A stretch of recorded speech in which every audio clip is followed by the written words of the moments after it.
Today we're making Halloween-themed monster cake balls. If you're interested in learning how to make cake pops, then stick around. Cake balls and cake pops are pretty much the same thing except one has a stick and the other one doesn't. To get started, we're gonna need 1 box of cake mix already made into a cake. Pick whichever flavor is your favorite and follow the directions on the back of the box. I'm going with chocolate today. In what vessel you bake your cake is also entirely up to you, as it really doesn't matter. I'm going with a 9x13 baking dish lined with foil. Basically for me, it boils down to 1 dish with super easy cleanup. When your cake is done, we're gonna let it cool completely before we crumble it up into a million pieces. Once it is cool, take your cake and break it up into crumbs, preferably in a nice big bowl.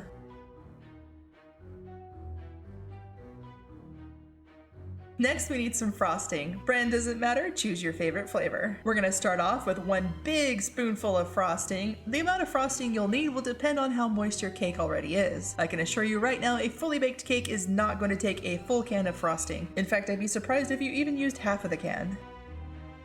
You do want enough frosting in your cake for it to still hold its shape after you've rolled it into a ball. If it crumbles, you need more frosting. If it seems too sticky or wet, then you probably added in too much frosting.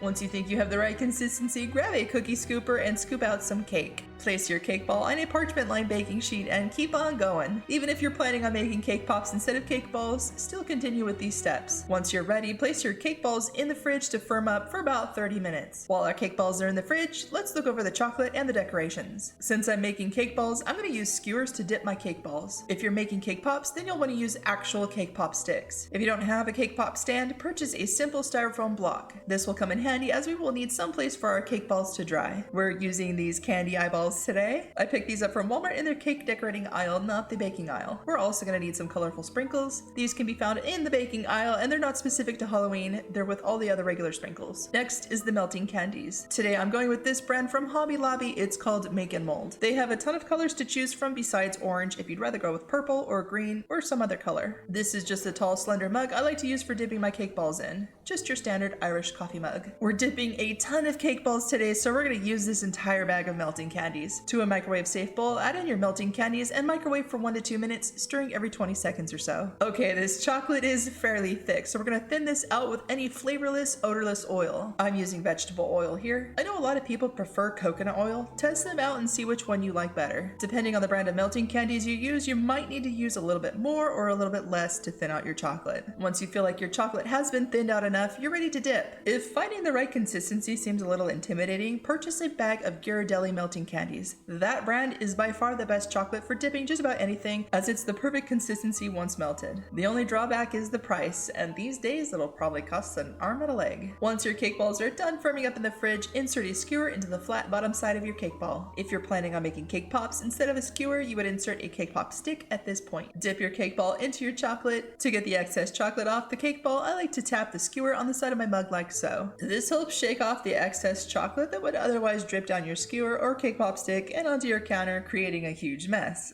And since your cake balls are still cold from the fridge, it won't take long for the chocolate to harden, maybe 2 to 3 minutes to completely harden. Keep in mind, as you're dipping your cake balls, you're also cooling down your chocolate with each dip. If you start to notice your dips are becoming more chunky, that's a sign to pop your chocolate in the microwave for 30 seconds. You won't need to thin it out, we've already done that. It just needs to be reheated. Also, if you decide you're done dipping for the day, pour your chocolate out on some parchment paper in a nice thin layer. Let it dry, then break it up into pieces and store it in a sandwich bag for later use. Yes, it can be remelted and used again. If you feel like your chocolate shell is too thin or you just want a thicker coating of chocolate, go ahead and dip them again. Just wait for that first layer to dry before going again. While your chocolate is still wet, add on the sprinkles followed by the eyeballs.